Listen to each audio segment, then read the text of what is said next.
What's going on, guys? And welcome back to Footy with an Edge.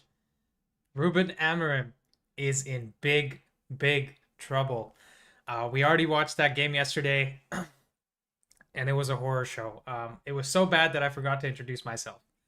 I'm Andy, and I'm really looking forward to this call-in show because I want to hear your thoughts and opinions on where the season is going and whether Amorim already deserves the sack or you think he deserves the sack maybe a few games from now. What are your thoughts? I really want to make sure that I'm hearing from you today because I've done a lot of yapping over the last 2 years or so on this channel, and I feel like I get such quality comments day in and day out that I want to see how you guys formulate your thoughts on this club, and your opinion counts as much as mine does. So let's hear from you. All right, let me see. I think Rishi is already in the chat. Let me make sure I'm live as well. Yeah, looks like I am live. That's great. All right, we already have Rishi in the waiting room, so I'm going to move him in. Hi, Rishi. You're live on Footy with an Edge. Hi Andy, how's it going? It's going great. So tell us, where are you calling from, and are you a United fan? Do you support any other club? Yes, I'm calling from India, from Mumbai, and I am a United fan. Have been a United fan for the last 22 years now. Um, Nice. Fair to say that I've seen better days than these. Um, Yeah, that's an understatement. and Yeah, that's true. And I would say that I started off as a United fan, but ever since we've been terrible, right? I've become more of a football fan because there's not much that United's giving you to be a fan about, right? Yeah, yeah. So let's talk about the main topic at hand, and you're free to go into other topics after that if you want to. Do you think Ruben Amorim deserves to get the sack, and what are your reasonings behind either way, yes or no? So before the season started, I had a specific benchmark that I wanted Amarim to hit. In terms of playing style, I wanted to see a distinct playing style, something that I could look at and recognize. Hmm. Something that I could get behind, something that was exciting to watch, lots of goals, because United fans have been fed on a diet of goals ever since, if you've been a United fan for as long as I have. You want to see fast, exciting matches and you want to see lots of goals. So that's in the terms of playing style, I wanted to see that. Uh, and in terms of points total, like the end result at the end of the season, I wanted to see us around 6 to 8 points off of fifth place at worst, right? Hmm. Because we fifth place is around 69, 70 points, and 6 points off that is like two games, two results that would have gone your way, and you would have been fifth. So that's like the margin I was giving him. Hmm. So let's say 63 points, 62, 63 points, and that's not too bad considering we ended the last season on 42 Hmm. points. So I was very clear that no matter how difficult the beginning of the season is, I'm going to judge him at the end of the season because you can't judge him on two half seasons. Come on, Yeah, especially yeah. when you've not given him the team that he needs to play his style. Hmm. In the second half of last season, you bought him Patrick Dorgu, Yeah. he plays with wing backs, and you bought him one wing back who was 20 years old and he had half a good season in Serie A. That's not the kind of player you buy when you want to back the manager, right? Yeah. And in this season, if you ask anyone what makes a team or what part of the pitch decides the match, the first answer everyone would give you is midfield. Yeah. And I'm sorry to say, there's not a single player in the club right now who's fit to play an Amorim system. Yeah. Forget Amorim system, the only system that these players can play is a counter-attacking system, which we are all fed up of watching. Yeah. In the last Wait, Rishi, one 7 or 8 years, the counter-attacking. let me just interject. So, for those of you guys who's just joined the stream, by the way, We're trying to talk about, whether Amorim deserves a sack. I think you guys know my opinion. I've always been clear. I think probably the last manager I probably wanted to be sacked was Ollie because I think we were all fed up at that time. But I didn't want Ten Hag sacked. He got sacked. Even for the Chelsea viewers that are there, I didn't even want Potter to be sacked. He got sacked. And obviously, I don't want Amorim to be sacked either. And Rishi here, our first caller, was just giving his thoughts on, the playing style and what his expectations were at the start of the season. And I think Rishi, is it correct to say you also don't want him to be sacked? No, I don't.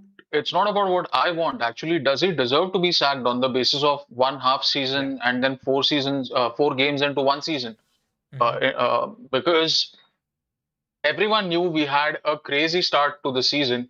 I think in our first 7 games, we play the top four. We play Mm-hmm. Arsenal, we play City, we play Liverpool, and we play Chelsea. That's Mm-hmm. in the first 7 games. Yeah. And I think for a team that finished 15th, if you give them 4 losses in those games and then 3 wins in the other games, I think they Mm-hmm. would take it. So let's not be under any illusions. Yeah. We are a 15th place team that has had upgrades in one area, which is Cam, right? I don't think Sesko is an upgrade on Hoyland because we needed an experienced striker to come in. We did not need a striker who needs protection. We needed people like Mbumo and Mm-hmm. Cunha who can come in and straight away take responsibility on their shoulders. We Mm-hmm. needed those similar players in the center of midfield. We needed that similar player experienced in the league and capable of taking the responsibility on his shoulders in between the goalposts. And we needed two of them on either side of the midfield too, which is the wing backs. Mm-hmm. So we Mm-hmm. have ignored not just that striker position, one, we've ignored the goalkeeper position, two, we've Mm-hmm. ignored, just look at the goalkeeper. We brought in Lama, who we think is good enough to take over, but we can't throw a 23-year-old straight away into a Manchester derby.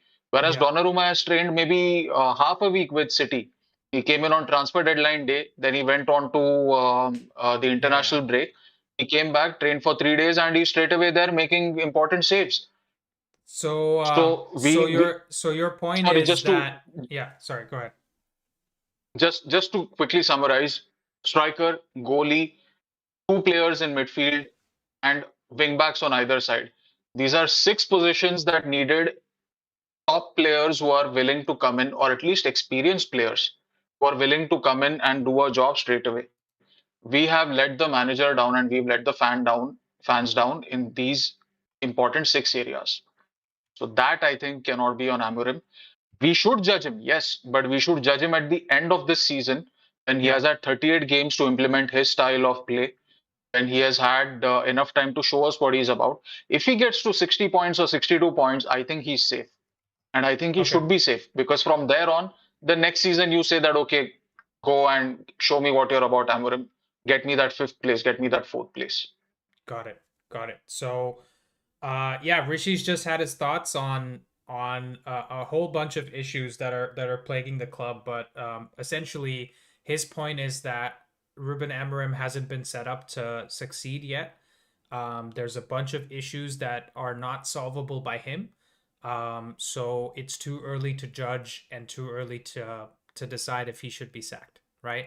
I'm seeing in the chat as well here. Sammy says, "Yo, hi Sammy." Vishal says, "I don't think he needs the sack." Onyi says he doesn't need to be sacked, but he generally needs to work on his style, tactics, and formation. And then Vishal says again, I still think Ruben is doing good. We're bad at scoring. Once we start scoring, we'll have a very different team. Yeah, very I'd say interesting thoughts, guys. I think for me, Rishi, to react to what you're saying, um, just to counterbalance your point, right? I think everybody knows like we can't be naive about the club or how managerial styles work or how clubs make decisions based on managers, right? If things aren't going well, regardless of whose fault it is, it's always the manager that gets the sack. So I guess my 2 cents on this are: is Amarim doing enough to win by hook or by crook? Right? Yes, we don't have the right players for his system. Yes, we didn't get him the goalkeeper that he probably wanted. We didn't address his midfield problem. We didn't sell Bruno in the summer, which probably most of us would have taken 100 million for Bruno in the summer. All of those issues are there. But is he doing enough to help himself? Because that game yesterday was very pedestrian. It was very difficult to watch, and I feel everybody here can agree to that it was a hard watch. So is he doing enough to just win games?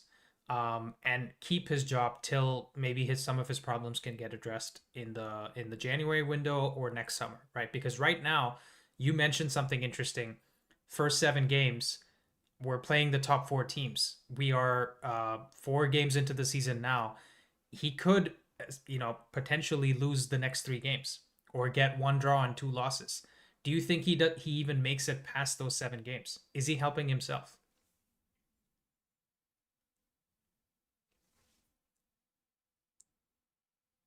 Rishi, are you still there? Yes, Yeah. yeah, I'm still here. Am I audible? Yes, yes. Did you hear my question? Yes, I did. So I'm sorry, I thought you were going to pull in someone else. So yeah, I'll just I see it's not a straightforward question, right? Like I am a fan and I don't have all the answers. And honestly speaking, there are people who know much more about football than me, who are supposed to be running the damn club, right? They're supposed to have the answers, but you don't hear a peep out of these people. Look at other clubs. No, no, but You but the always but have the the director question of is, football. Rishi. But the question is, do you think Amarim has done enough to help himself? It's not about the other folks. Just your opinion on whether Amarim is doing the things he needs to do just to win Yeah, games. but Andy, what do you see? That's what I don't know. What do you mean by done enough to help himself? Because do you mean that he should have won by hook or by crook, like Ten Hag changed his entire system after that 4-0 Brentford loss, and he went to counter-attacking style, focused on protecting his centre backs. The midfield was playing deep. Is that what you mean by done enough to save himself? Because any manager in Amorim's place would have done that. Is Yeah, that what he should be doing? No, I don't think so.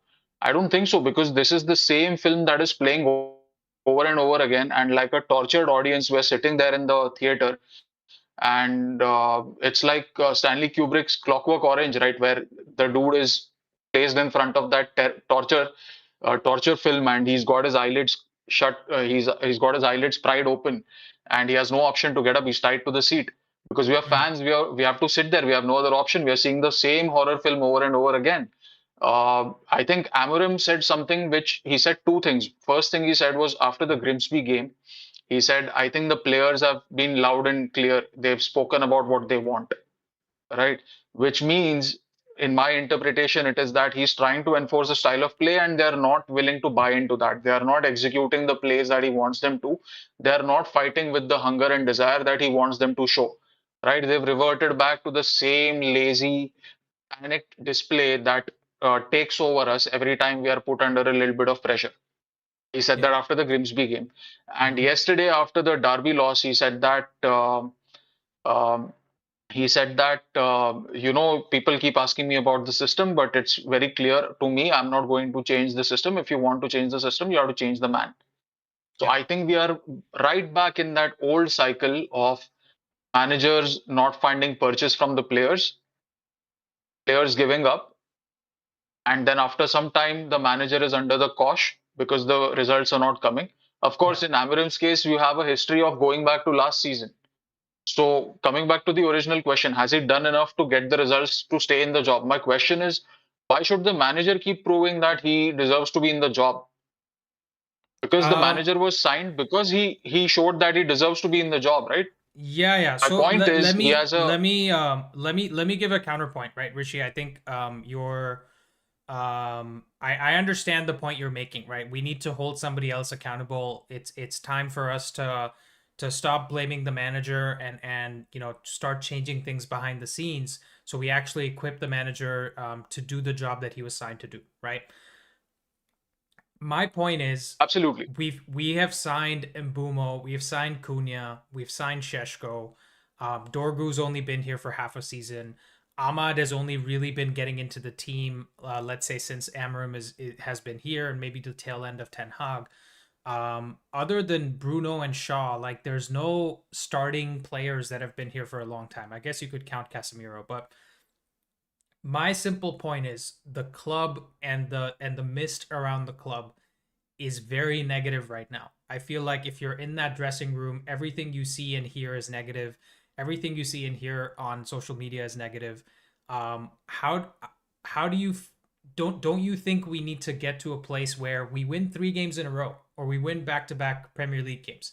We're talking like big picture and the failures of the last 10 years and how the board is sacking managers left and right. But my point is, isn't it worth just getting a few wins under the belt? And I'm gonna rebut with one thing because I kind of sense that I know where you're gonna go with this. But in yesterday's game against City, Guardiola, a manager for 15 years that's been playing the possession system, ate the bitter pill and basically played a counter-attacking system, right? So he was okay to change his system. I know it was just for a game, but he got the win because that was important. He didn't want 3 losses in a row.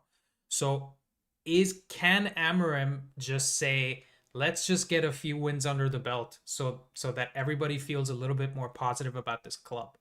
That's my question, right? What do you think about that? I genuinely have no response because every scenario that I've thought of, like tomorrow, if we decide to play a 4-2-3-1 counter attack, right? Classic Ollie ball. Do we even have the players to do that because we've No, no, gotten rid no, of the not a wingers, 4-2-3-1. right? You in a 3-4-3, you can play counter-attacking football. Like his philosophy right now relies on cycling the balls through the wings to create chances in the middle, Through the wings. right? No, no, absolutely. Okay, Yeah. I understood what you mean because online a lot of this conversation has been going on about is about the system, right? People are talking about the back three, and I thought you were going No, no, in in within the that same zone. system, So yeah, within the same absolutely. system, can he do it Within the and same can he just system, get some positivity? no, my point is he shouldn't because once you it's like teaching a man to fish, right? He's teaching these players to fish and they're struggling with it. If he just plonks a seared salmon steak in front of them and he gives them that easy way out that, okay, we can set up to play on the counter and this is how you can get an easy result, they're always going to go back to that. And then you're going to have this whole noise around the club, like you spoke about that heavy mist. You're going to have that chatter around, pundits, social media, everyone is going to say, he started getting results. Why did he go back? Mm-hmm. Right? Why didn't he just stick to it till the end of the season? And people are going to try to rationalize that also, right? Yeah. Logical, intelligent people who have the same opinion as me, once he goes to a counter-attacking system and he gets 2 or 3 results, say he gets a draw against Liverpool and he gets a win against Chelsea and he gets a win against Brentford, right? Like he sneaks a 1-0 or a 2-1 and then we look compact. Obviously, you're going to play on the counter-attack, you're going to look compact. So Mm-hmm. once he does that, even the most intelligent person is going to say, you know what, he doesn't have the midfield, doesn't look like he's going to get one, get a midfielder, maybe till January get some results, and they're like, okay, the board is also not going to give him because he's starting to get results. Let us drag this on to June because we don't have the players or we don't have the budget, Mm-hmm. right? Mm-hmm. That's what's going to happen. The moment he gets those 3 wins under the belt, he is going to tie himself to that same counter-attacking, drab, boring football that we Yeah. don't want to see. We saw 2 seasons of that under Oli. We came third and we came second. And Yeah. even in those seasons, we hated it. We absolutely hated it. There were Yeah. games where we had nothing to produce because it depended on moments of magic coming from players, individuals, Mm-hmm. right? Bruno trying to figure something out, a quick counter, right? That is what we depended on. And we hated a lot of these games where we were not getting any purchase. We Yeah. were not getting any results. We had to wait till the 90th. We were called second half FC. We used to concede in the first half regularly, go Yeah. 1-0 down, and then mount a comeback in the second half. Yeah. No, I hear you. Right? The standards have I hear fallen so you. low. Yeah, yeah. Yeah, the I standards have hear you. fallen so So low that people are. if I can just summarize your point, Rishi, because I think you're making some very good points, right? I was just trying to poke and prod because someone has to talk about the other side. We can't just sit here and agree the whole time. But I think you're making some really good points. I think the the decision is, do we bite the bullet and move away from the system, not changing the formation, but the actual style that he wants to play, just so that we can get some short-term wins and feel good about ourselves?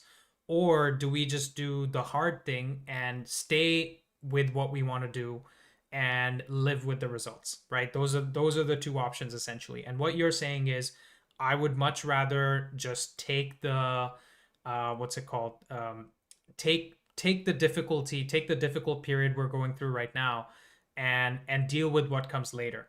But I guess the other counterpoint is, even though I agree with you, is this just going to lead to him getting sacked? Because if we're on 4 points after 4 games, if we go through 7 games and we are still on 4 points or 5 points, because realistically, who are we going to beat, right? Let me just take a look. What are our next games? We have our fixtures here. We're playing Chelsea next, then Brentford, and then Sunderland, right? You would think we should be able to beat Sunderland, but I'm pretty sure they're ahead of us in the table right now. And Brentford has historically been a bogey team for us. So the question is, yes, we should, get through this difficult period, but we know any decision maker, whether it's Ineos or the Glazers before them, at some point they're going to make the decision to sack the manager.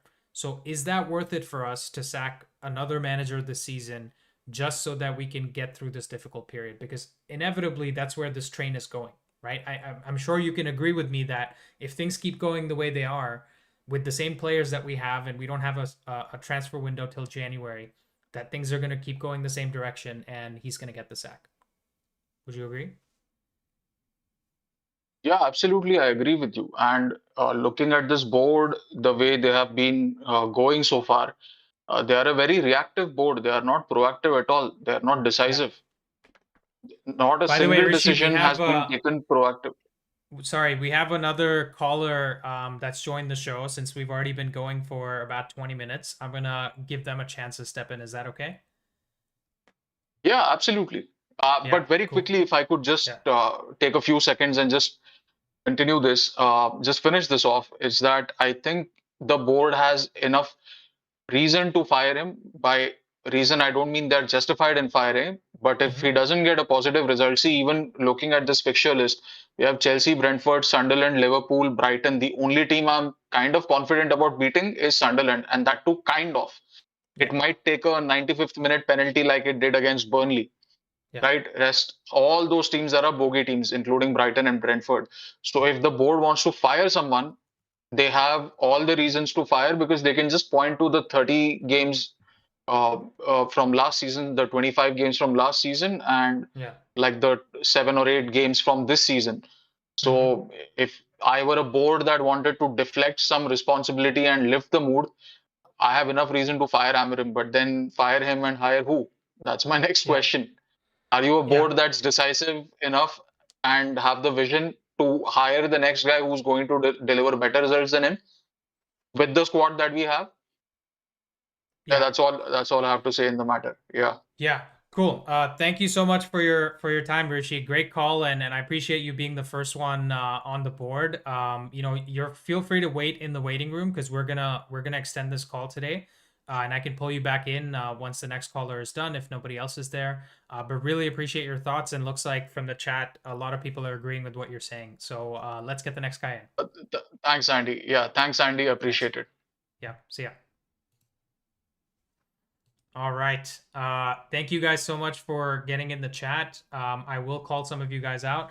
Chizoba, thanks for getting in. Mohammed says we lost against Arsenal, then Man City. If we lose to Chelsea, it's a huge hole to keep digging ourselves out of. And Nonstop says, let's bring in Solskjaer or Mourinho. Okay. Okay. I don't know about that one, but let's see. All right. Composed View, you're live on Footy with an Edge. Tell us where you're calling from. Are you a United fan, and what are your thoughts on this topic?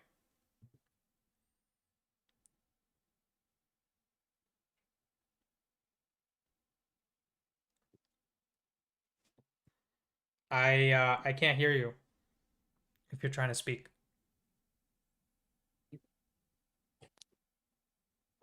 I can hear slightly. Maybe you need to speak in a full sentence, and I could see if I can hear you.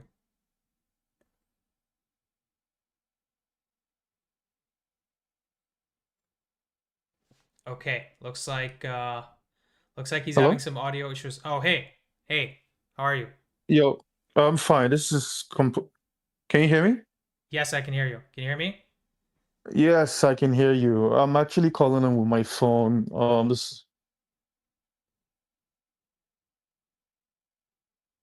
You just cut out again. We pardon the Can you hear me technical now? issues. Yeah, I can hear you.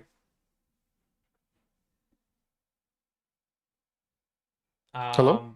Yes, yes, go ahead.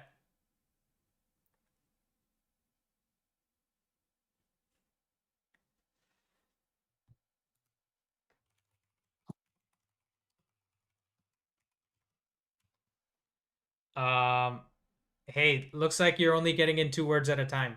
I don't know if you can hear me. Can you guys hear me okay on the channel?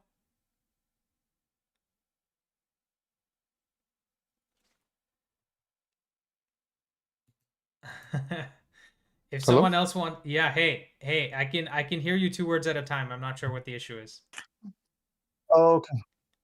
I think you Oh, should be good because I now. had the your Yeah. channel on. Yes, I had the channel on your channel. I was watching it on YouTube and I had it on my phone. That's why. And I'm also calling using the same phone. So I guess maybe that's the reason why No, I think so. The there's issue an is issue with that the audio. no, the channel is delayed. So if you're trying to verify if your voice is coming through, you're gonna have to wait a few seconds to hear it. So just keep talking and you'll see it on the channel later. Yeah. So I had to just close the channel so I can speak with you directly from the phone. Yeah. Yes, so my name is Composed View. I'm actually calling from, America, the East Coast, Maryland. Nice. Nice. I listened to what Rishi said, like great Mm-hmm. points, honestly. Everything he say, I actually stand with. Mm-hmm. For years and years, we keep on going through the same cycle of firing and hiring and firing and hiring. And any time we go through some kind of discomfort, you have a lot of fans who, lose faith in the manager and want him fired. Yeah.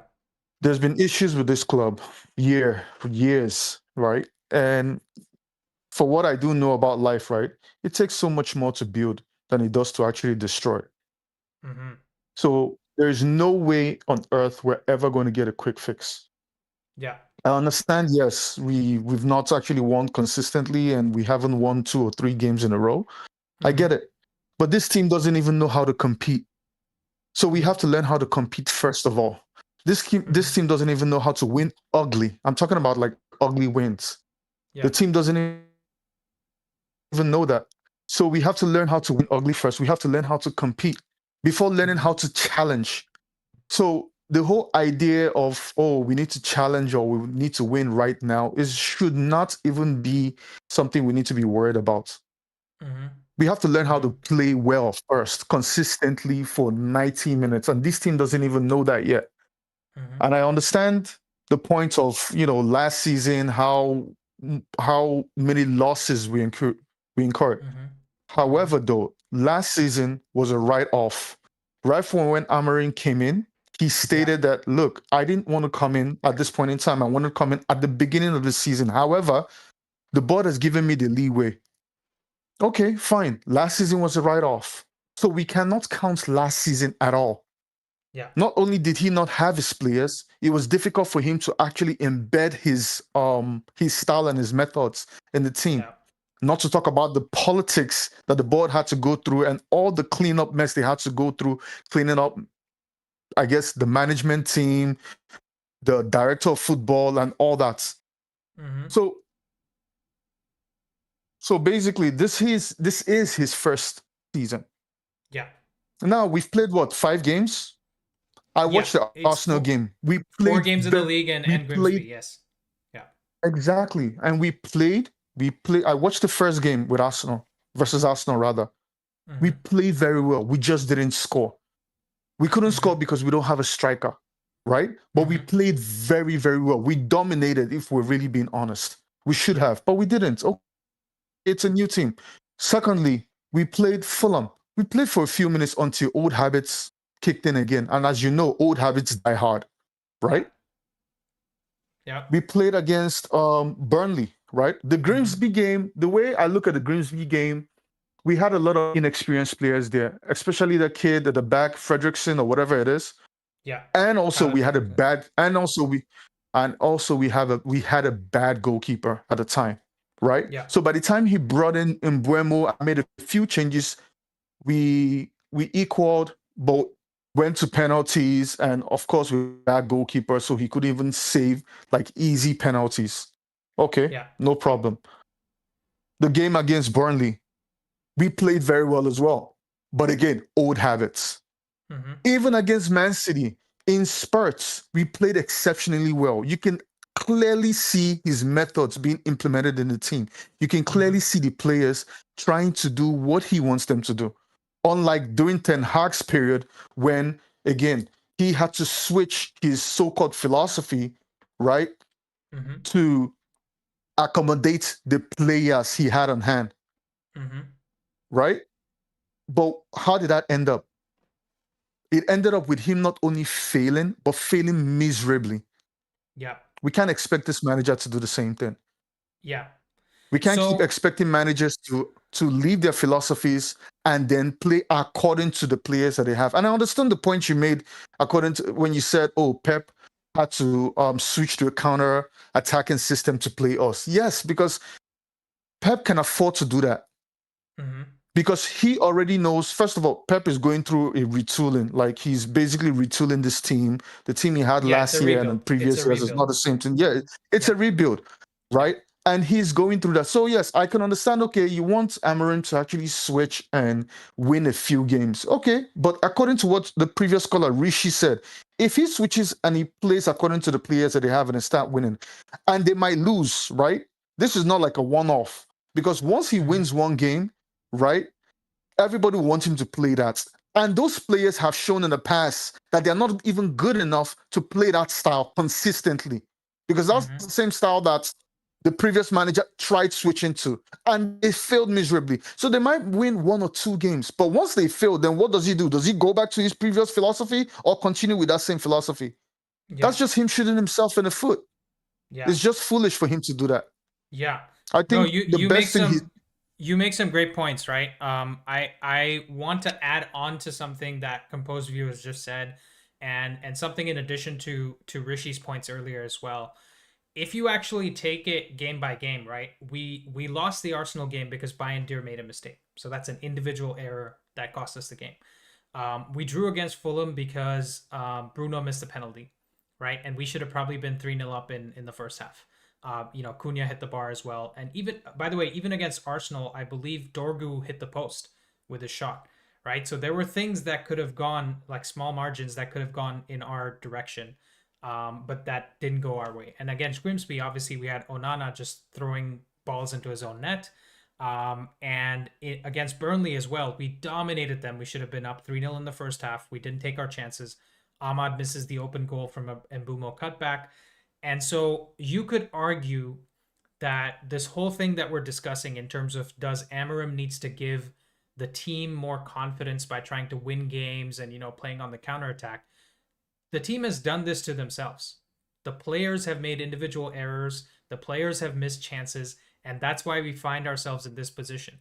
If you came to me after 3 games and we had 7 points instead of 4 and we lost 3-0 at Etihad, I don't think we'd be as upset as we are right now.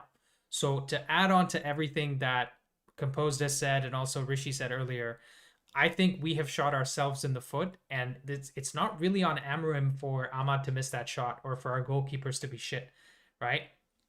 But the sad truth is, and I want your reaction to this, Composed, the sad truth is, if things keep going the same way, we could still have Ahmad missing shots. We could still have Mbumo putting in the off bad game. And we are here on October 4th after United has not won any of the next 3 games. Do you think Amorim still keeps his job? Yes, I think. I think the best thing would do, because look at it this way, right? When you're managing any type of organization, right, and you have confidence in whoever you put in charge, what do you have to do? when you see there's a little bit of discomfort or people are actually in doubt, you give him more confidence. Yeah. You found if Ineos or whomever who's in charge or the director of football fires Amorim right now, it'll be very difficult for you to go get a suitable manager. Any manager you're getting right now will be subpar. That's just the truth. And they're probably just going to try as much as possible to see the season over. Because what you do when you actually fire and at any time you go through these kind of moments is you're basically telling the world that, number one, you have no, how would I put it, resolve. You're not actually committed to the things that you're telling people, you're telling your fans you want to commit to, which is the rebuilding of the club and the team. Whether we like it or not, we have to stick with this guy at least to the end of the season, as long as we don't get relegated. And I don't think United is going to get relegated. I also don't think we're going to make top 8. With the way we're playing, I don't think we're going to make top 8. I think that what fans tend to do, yes, I really don't think so. I think that what fans tend to do is, because of our past glories and how much was spent, which is another issue by itself, there are high expectations. But if we should actually take things apart and look at what we spent, we only bought 3 players and then 1 goalkeeper. That's 4 players, but this team needs at least 8 players, right? 8 first team players. I'm not even talking about squad players. 8 first team players. We basically don't have a midfield. We have Casemiro and Bruno, and that's not Bruno's best position. Wait, you don't think Dorgu's good enough for the left wing back role? No, I think he's good enough, but Dogo is not experienced enough to play that position. When you look at every other system that's similar to ours, look at their wing backs. Dogo is probably the youngest and inexperienced out of all of them. I'm talking about Crystal Palace, Bayern, what's it called? Alonso's former team. Yeah, but in Germany. If you look at Crystal Palace, right? Crystal Palace is probably the only, let's say, a front and center team that's playing a 3-4-3, and Oliver Glasner is doing a good job there. Their left wing back is Tyreek Mitchell, right? Who's more of a defensive wing back than he is an attacking wing back. And I think you and I will both agree that right now the issues we have with Dorgu are not really defensively; it's more going forward, right? Maybe I've heard some people say in the comments like, "Oh, he's not putting in the early cross, or he doesn't know how to cross, or we're not putting enough service for Sheshko." And there's a lot of people hating on Dorgu right now. But it's not defensively that he's struggling, and arguably the Crystal Palace left wing back is a defensive left wing back. So, I mean, you could say Dorgu would be better in that system maybe with Crystal Palace because he's actually going forward more. But in our situation, what he's good at, which is, let's say, dribbling past people, right? He's got good like balance and good dribbling. You don't think he can be somebody that can actually fit into the system and do well, like, as he learns more? No. I think he can, but the expectation on Dogo alone is high. If you look, okay, let's take Crystal Palace for instance, right? Yeah. Their left wing back doesn't attack as much as their right wing back. Most of the assists comes from the right-hand side because he's more offensive, whereas Tyra Mitchell is more defensive. So I think it's kind of Munoz, right? The right wing back. Munoz, yes, Munoz. So it kind of shifts towards the right. The same way Alonso did with the Bayern team in Germany before he moved to Real Madrid. The guy on the right kind of plays more higher than the guy on the left, even though the guy on the left actually bombs forward too. But there's kind of a balance. We don't even have a right wing back. Yeah. We don't. We have Dallo, who is not a right wing back. He's just a right back who attacks. And when he plays there, he doesn't even play there consistently. So why we have to put Ahmad there? Ahmad is not a right wing back. However, he's doing a good enough job, but that's not his natural position. And he has to learn that position.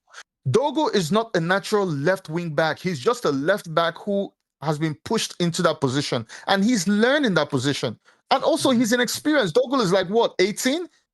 Or something 20. like that? He's 20 years old. Oh, he's 20. Okay, he's 20, right? Yeah. But if you look at where he came from, Lecce, right? Or something, if I remember. He came from Lecce, yes. Came from Lecce. Exactly.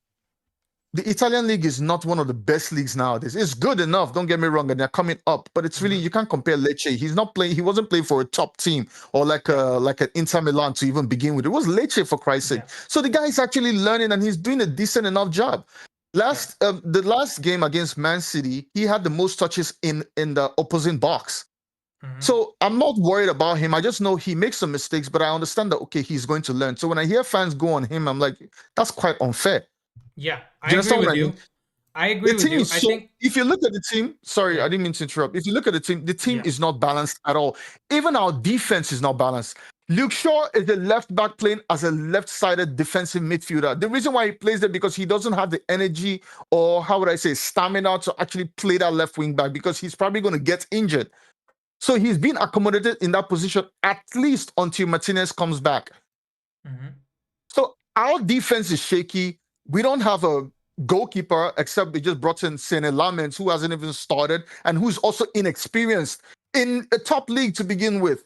Then we have two midfielders who one's position is not even his natural position, and then you have one position again who one player in the number 6 in Casemiro who doesn't even have the legs. yeah. That's why he brought in what's his name Ugarte this past game. However, Ugarte is not a ball playing defensive midfielder. Yeah. He's a destroyer and he doesn't even have the technical abilities to hold a position or play the way Amorim wants. So the team is not balanced. When people expect Amorim to start performing miracles, you have to put into context what tools does he have?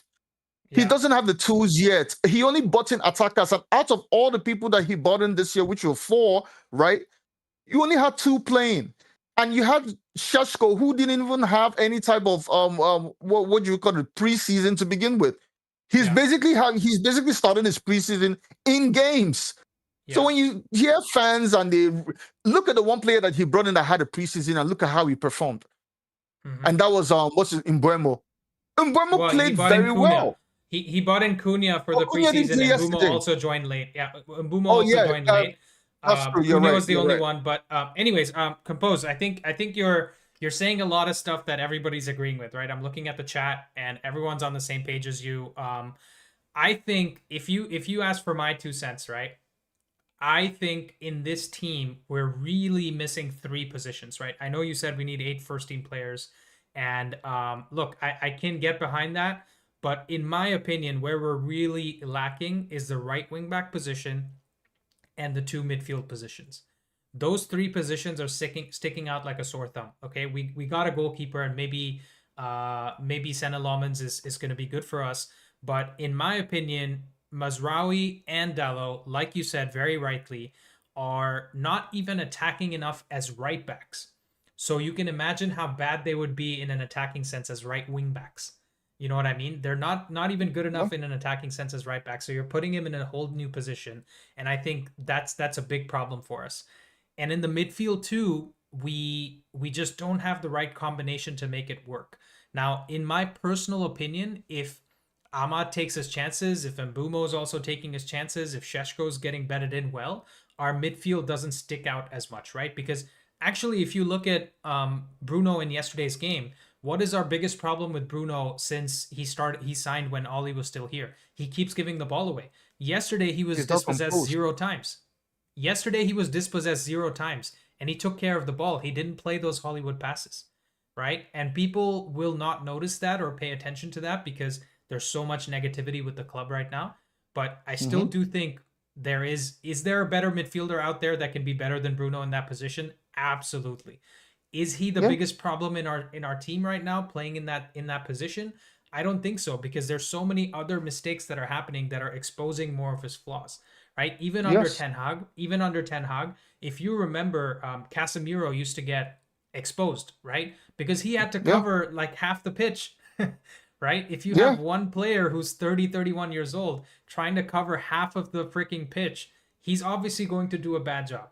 So I think it's a problem of a bunch of things going wrong, and I really appreciate your thoughts on this. I think there's somebody new that's waiting in the call-in show, so I'm going to give you 30 seconds to wrap up your thoughts, and if you want to wait back there, I might be able to pull you back in.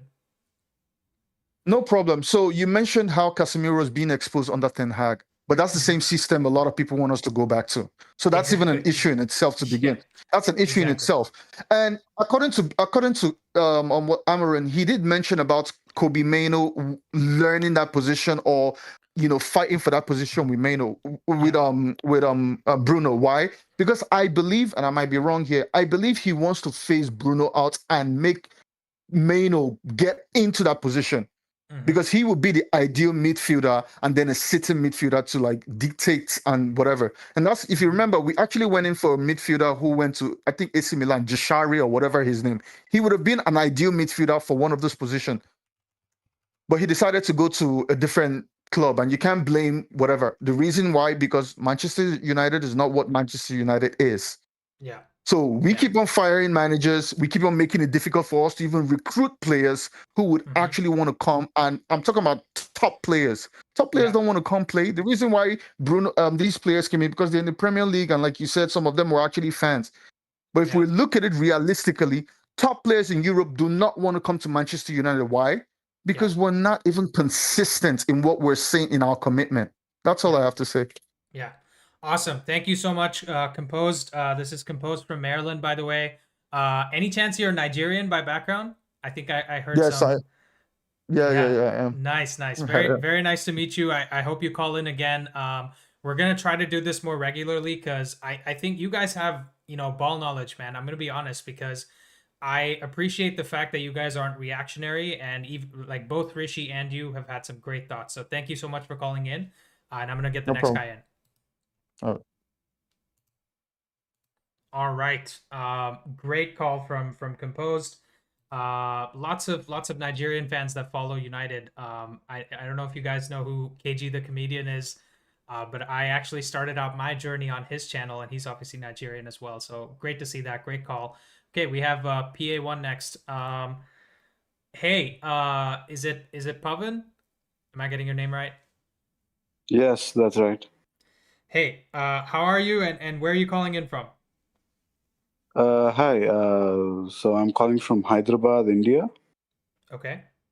Nice to meet you, Pavan. What's I have two questions for you. One is obviously the topic that we've already been discussing, and maybe you've listened to both the previous callers, maybe you haven't, but does Amorim deserve to be sacked, or what are your thoughts on overall this topic? And the second question for you is, do you actually think our midfield will be better with Mainu in it instead of Bruno? With the first part, I did listen to what Composed had to say and a little bit of the earlier caller. And I think Composed was echoing a lot of my views, which is that it's very reactionary to be talking about sacking the manager 4 or 5 games into the season.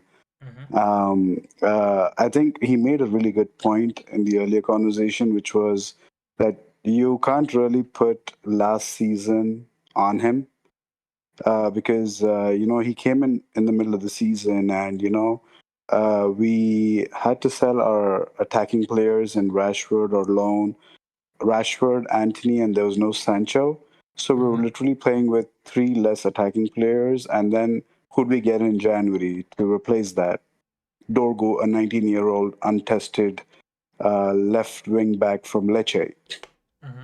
So to sort of put last season on him is really unfair. I would that would be my opinion, because apart from not having the attacking players, I think Lecce was injured halfway through the season. Diallo was also injured for a part of the season. So he's really had just Bruno to rely on, and Højlund, which wasn't doing much. And he had to play Xerxes as well in the 10 spot. If we remember, it was Xerxes, Højlund, and Bruno playing in the front 3 for most of the season, with Ahmad stepping in and out, and Dorgu was playing. And then in the midfield, we had like Ugarte, Casemiro, Mainu, those types of players, right? So I hear you. Exactly. Like last season was very difficult, and it's very hard to say, we have to look at 10 months of Amorim, not 5 games of Amorim, right? Exactly. And just to put that in, exactly. And just to put that in context, say, for example, the players such as Xerxes, Højlund, and, Dorgu, for example, and you just take the Premier League, the 20 teams last season, how many of these Premier League teams would they get into? Yeah. So, that's a legitimate question. Like, Xerxes would get into a striker in how many of these 20 teams? And the Yeah. answer would probably be 15th, where we finished. So that's probably 5 teams in the league. Yeah. So, Well, I mean, so that's I think there would be some other teams that he would look better in because again, we're looking at what style of football are they trying to play, right? Like Bournemouth does play a lot of counterattack. Brentford plays a lot of counterattack. So in those types of teams, I think he would actually do better than he would do at United. But I take your point. Your point is what is our, I guess you're trying to say the quality of the players we have reflects where we finished in the season last year. yeah, exactly. And just just speaking about Brentford in specific last season, I don't think he would be getting over Vissa. And if you were to play him and the striker which we bought him for, or And where Bumo, he's yeah. played for Bayern and the other club, I forgot which his earlier club was. But He played for Bologna. I anyway, think we this was bought him in from Bologna. yeah. So just to put that in context, I mean, this was to answer your first question: should he be sacked? I don't think that's the right question to be asking whether he should be sacked, because I mean, if you just rewind it back, so I think the decision that was made was to hire Amorim, and it's a little bit like hiring Mourinho after Van Gaal. So because Eric Ten had a system of 4-2-3-1 where he was playing, and we decided to get a coach where none of the young players or the existing players fit into the new system. So I would put a lot more of this on Berada, and and I believe Dan Ashworth wasn't happy with this, which was probably a reason he got kicked out. So we got an unproven manager, and apart from I would say that in a relative sense unproven, but along with that, like we decided to change up our entire team structure based on this new unproven manager. So the onus is really on Berada. So if I would be talking about sacking someone, it should be Berada, not Amorim. But that's just me. Yeah. No, well So said, because you're pointing the fingers at Wilcox and Barada, right? The decision makers that are helping Ineos, run the club. And they're the ones who are sitting at the top of the pyramid deciding who to bring in next. But from what I understand, I believe Sir Jim was also heavily involved in the decision making to hire Amorim, right? He looked at him, he liked the way he spoke. And he appreciated the vision that he had for the club and to make it happen. But again, I come back to the same question, right? We can sit here and blame Barada all we want. We can sit here, like, if you're familiar with like how the tech scene works, for example, it doesn't matter if leaderships makes the mistakes. If the company's losing money, it's everybody else that's getting laid off, right? that's true. And it's the same way with the football club. If you have if you have Ineos making a bad decision, if you have Barada and Wilcox making bad decisions, those guys probably don't lose their job immediately anyways. Probably comes after a few managers have been sacked. So I You're guess my 100% question right. is, and if I'll give my 2 cents on this, right? Because I've been asking the questions, and I want your reaction to this as well before we talk about the Cobby situation. I personally think that you have to be smart about the position you're in, and you have to play the media game, the fan game, and the players game very well, right? Because you could stick to your system. We could keep losing. You're going to lose the media. I mean, he's already lost the media, let's be real. You're going to lose the fans, and then you're going to lose the players. And it doesn't matter if you're right to stick by your system. If your players have no confidence when they go out on that pitch, we're going to very soon have the situation where we bought Anthony for 90 million and he looked like a 30 million player very quickly. We bought Mbumo now for 70 million and he's going to start looking like a 30-40 million player because we're going to keep losing games and he's going to start getting the stick. Remember what he looked like after he missed the penalty against Grimsby? He had to be escorted off the pitch and he was looking devastated. So I personally think I fully agree with everything Composed has said. I fully agree with everything Rishi said. And looks like you're singing the same tune, right? My point is you have to be smart about understanding the politics of all the stakeholders that are involved. And I think just getting let's just get 2 back-to-back Premier League wins, right? I'm not saying abandon the system.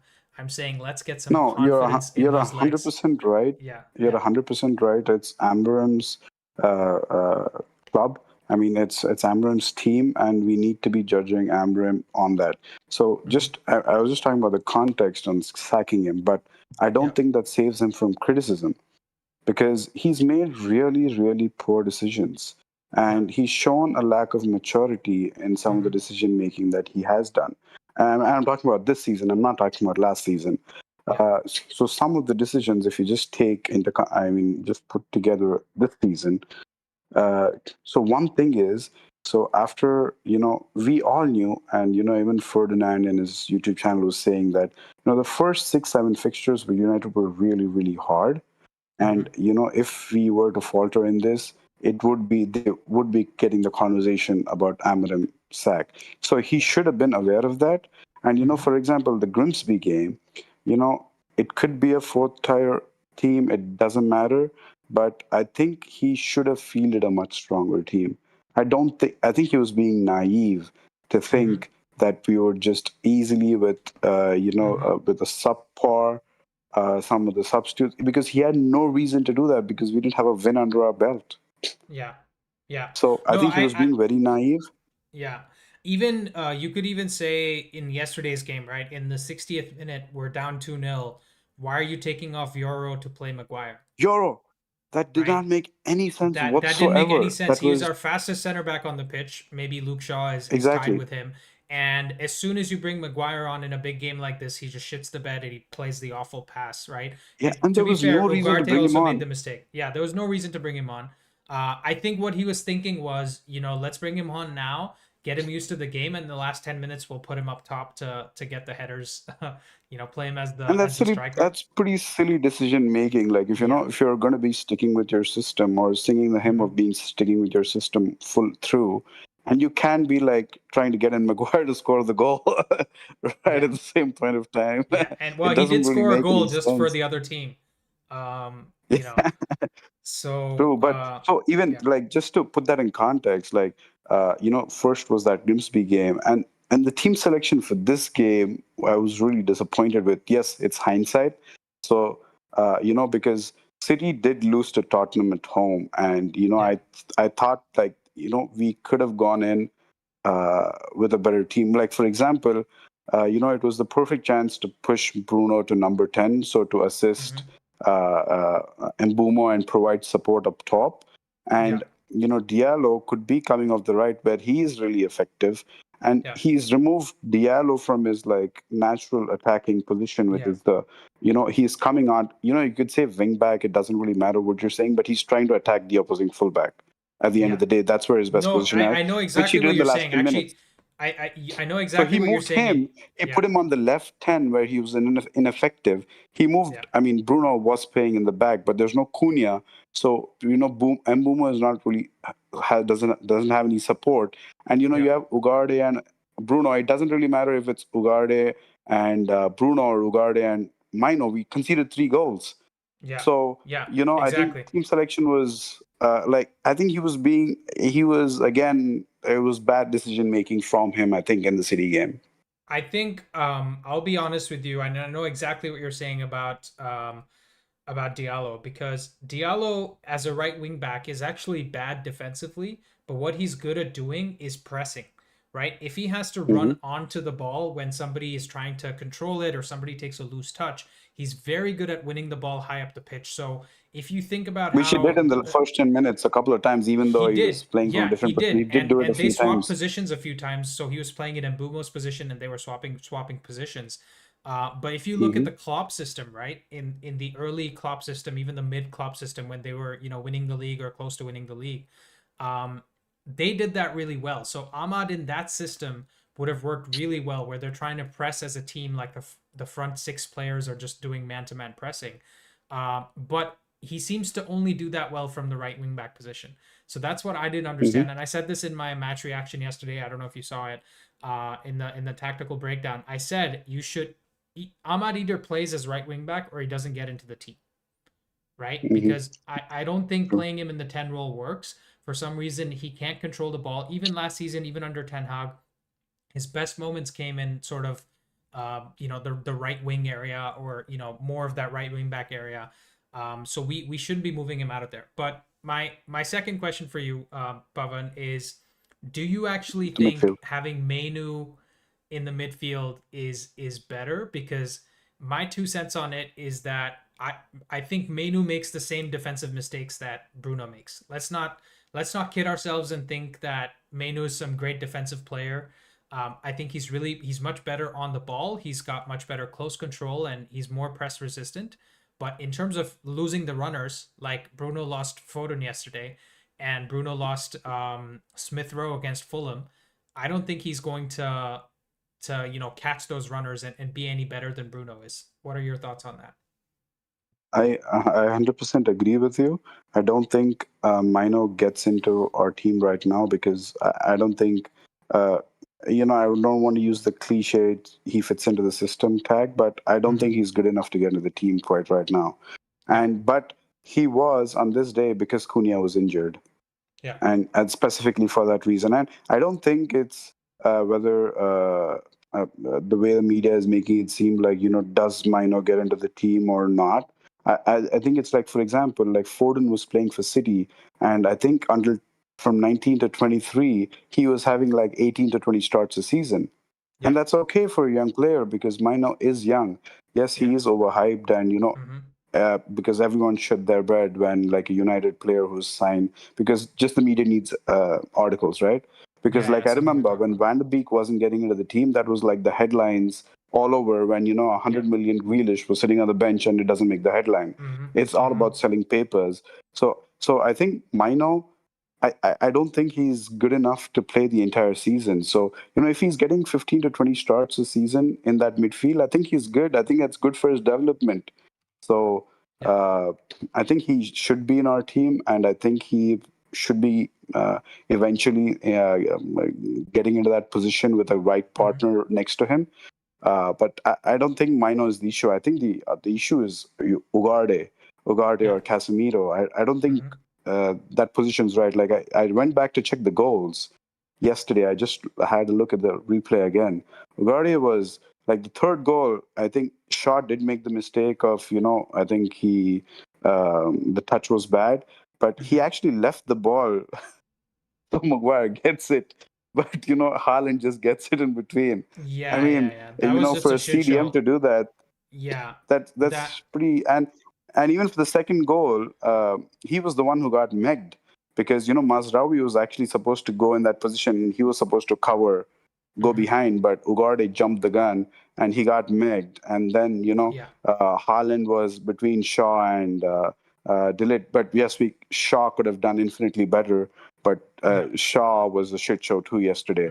So I think Ugarte is the problem. I think, but I can understand why he had to play over Casemiro because I think Casemiro also did come back from Brazil.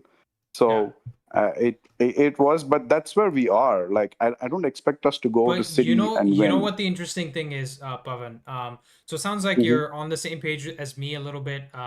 And by the way, Papa Thoughts in the chat. We're not criticizing Mainu. The point is that Mainu is actually not better than Bruno right now in that system because you take Bruno out of the team and it looks like he doesn't want to play him in the front two positions. If you take Bruno out and you play Mainu there, he's just not going to be as effective as Bruno is right now. What I do agree with what Pavan said is, in my match preview, I had said that we should have Ahmad on the bench and we should play Mainu in that position. In the left 10 instead of Cunha because he's actually good in close spaces to make the play work, and he actually has a goal in him, right? Until he was I didn't think of that, old. but that's actually pretty. Yeah, that would have made sense. He was actually a striker in the academy till he was like 15 years old, and that's why he scored important goals for us. And he does well from that left spot where he has to curl the ball to the far post. So that's my 2 cents on it. I'm not criticizing Mainu. And if you're talking about Ugarte, right, you made a good point as well. Everybody's talking about why he was so bad yesterday. He had 12 defensive contributions. He was mopping up. He had many tackles. City was actually not that good on the ball. And if you look at his tackles here, I checked it out yesterday. He had 3 tackles, 1 clearance, 2 interceptions, and 6 recoveries. And he was only dribbled past 1 time. So I actually think Ugarte, for all intents and purposes, wasn't the worst player on the pitch. He did make a mistake for the 3rd goal, but them's the breaks. That's the quality of midfield we have right now. You're either gonna get Ugarte, and we have to accept who's good that. defensively. Yeah, you're either gonna get Ugarte, who's good defensively, with a Bruno who's bad defensively, or you're going to get Casemiro who's, let's say, a better passer than Ugarte but doesn't have the legs that Ugarte does. And you're going to have the good with the bad in some way or the other. The point is, can the rest of the team play a better brand of football so that we can actually make the midfield look better? Right now, the problem is everybody else is so bad is that the midfield sticks out like a sore thumb, and that's not the type of football that is conducive to winning games. That's why we lose against Grimsby. That's why we draw against Fulham. That's why we can't win against Arsenal, because the rest of the team isn't helping the midfield out, and that's a Yeah, that very is true. But straightforward like point. as like a footnote, I would like to add that compared to last season, I think we have improved. I think by the way, one of the things that I didn't forget to say, and you just went over it a bit earlier when you're talking, Mhm. was Amorim's press conferences. He needs to be trained. I think Yeah. it's the way he can deal with like the reporters' questions. Like he can't escape from a question. He always needs to give a straight answer, which doesn't Yeah. benefit anyone. It just makes more headlines. So I Yeah. think he needs to be more media trained. I think you just went over it a bit in the beginning. I thought I'd mention it again. But getting No, back no, to the that's a great point, point. Yeah. Go for it. yeah, getting back to that, I think our performances have improved compared to last season. I think the build-up play specifically throughout the season has been really good. That is one of the one of the silver linings that of the Mm-hmm. season so far, Mm-hmm. wherein we're easily able to get the ball from the defense to the offense. I think it's improved like tenfold Yeah. since Ten Hag, Yeah. and so that is one thing for sure that we have improved in. And in the offense, I think we did miss Cunha, but I think we need like a stretch of 8 to 10 games to be better judge. Yeah. And I think calling. I think it's too early to be talking about the system. And yesterday, for example, I think it had nothing to do with the system. It was just individual errors, which cost us the game. And but that was in a defensive sense. In an attacking point, I think we didn't have the firepower Mm-hmm. to execute on an attacking front, which was, I think, down to Amorim, and it was his fault. I would say that's my 2 cents on this. Yeah. No, it's a good point. And I'll address something you said, which has been gnawing at my mind as well, is I think Amarim just needs to be more like learn from a politician on how to give an answer, right? You know what I'm saying? Like he True. needs to make the promises without revealing all the stuff that's happening in the back. He needs to be He less needs to be calling emotional. Jose Yeah, and asking he for advice. exactly. He needs to be less emotional. He can even give answers like Eric Cantona. You know the weird thing he said in the press conference in the '90s when he came back Mm-hmm. from the Seagulls. ban that he had. Yeah, exactly. So I think he needs to beat around the bush a little bit more. And when people keep asking him about the system, say something like, "I believe in this system. I think the players are also starting to believe in the system, and you'll see in the future games that it's going to work." Mm-hmm. How difficult is that to Exactly. say? Instead of saying, "Oh, I'm not going to change the system. If you want to change something, change the manager." Like, who says that, dude? Yeah, exactly. And Just this is the second time he's done it this season. yeah, Like it's like been five he's games in, and he said it the second time in an yeah, interview. he's almost begging to be like, I don't want to be sacked, but if you want to sack me, then I'm okay with that. Like that's kind of what he's saying, and he needs to stop saying I think that that's. because I think. yeah, I mean, I would see how that would come across, but I think it's him uh, being a bit immature. I think he's not mature enough to mhm, handle the Manchester United manager position because he's like a young coach who's just come out of Portugal. I mhm, don't think he's media trained. I don't mhm, think he lacks that, I think, maturity in that sense. yeah, I would yeah, put I it agree down to with you. that. Yeah. Anyways, great call, Pavan. I really appreciate it. I have a question out in the live chat as well.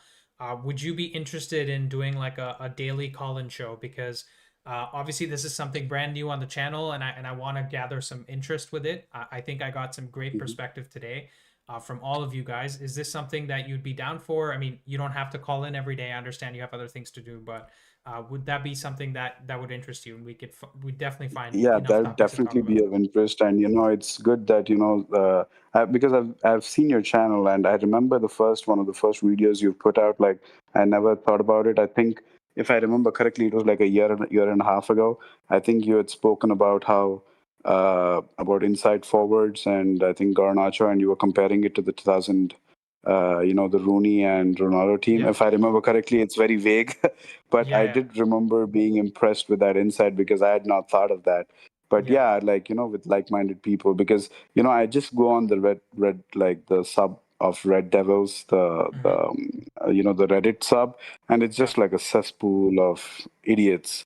Like it's just like stack this, fire that, do that, do Yeah. this, and I Yeah. was really glad to hear some your view, and the composed and the other caller, I forgot his name. I think their views is refreshing to see that there are more fans who see the game with a bit more context. That's compared to like that Reddit or Twitter. Like I stopped going there anymore, but Yeah. there. But I would love to be a part of a talking show, That's awesome. and I would really like that. That's awesome. Well, thank you so much, Pavan. I'm going to let you go now and just sort of Nice conclude talking the to you, call man. here. But yeah, really nice talking to you. And please call in Yeah, again. keep up with the content. Thank you so much. Have a nice day. Bye. Thank you. You too. All right. That was a great show, guys. I really appreciate everybody joining in. Habil, I'm so sorry. We've already been live for an hour and 12 minutes. I'm gonna end the call here, but I am gonna do another call tomorrow. If you want to join around the same time, it's 1 p.m. Eastern.